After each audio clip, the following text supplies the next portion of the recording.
Hi, I'm Samantha Nelson, Director of Client Success at Trenancy Research, and welcome to the second installment of Trenancy's Chart of the Week.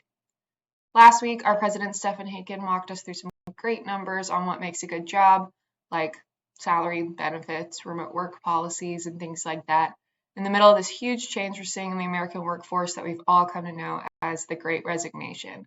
And I want to build on that this week by talking about another factor that could very well be one of the main drivers of this huge change we're seeing right now, overall career happiness, and how that changes depending on your age.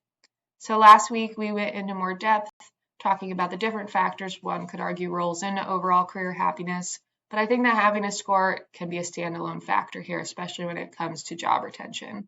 How a job or career path impacts a person's day-to-day life and their mood can certainly influence their decision on whether they stay at their current job or they choose to leave it.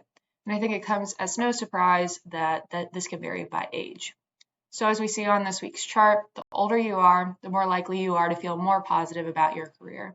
And again, there could be a lot of factors at play here, but I think that fact, along with the other data we're seeing on this chart, is very indicative of how we're feeling as a workforce right now by age group. And I think it can also show us some more information on who might be driving these changes that we've seen in the last couple of years. On that note, a recent Harvard Business Review publication estimates that while turnover is typical of younger workers, the age group that's actually driving these changes the past few years is workers ages 30 to 45 years old. That age group saw a 20% increase in resignation rates between the years 2020 and 2021. So being familiar with that study, this chart really grabbed my eye for this week because I think it sheds some light on why that might be. So if we take a look at the two mid-level age groups on this chart, 30 to 39 and 40 to 49, we see that they're generally happy 50% of the time or more. But when we take a look at the average answers for those saying they're happy 80 to 100% of the time, we see that those numbers mirror more of the younger age group where turnover is more typical versus the older age group that tends to be happier or feeling more positive about their career more of the time. In fact, there is almost a 20 percentage point difference between those 30 to 49 age groups and the 50 to 59 age group. Now, normally we can't see those types of nuances with regular data that's forcing a respondent to choose between two options, happy or sad, satisfied or dissatisfied, positive or negative.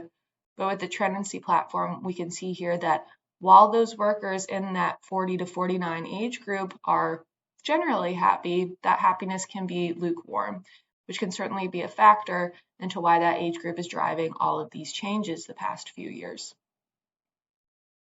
So I think this is just another reason why it's so important for companies and their HR departments to determine what they're providing with the jobs that they put out in the workforce. That's not only getting employees to sign on initially, but keeping them happy long term and preventing them from feeling like they are going to jump ship at any moment or leave in large groups like we've been seeing the past couple of years.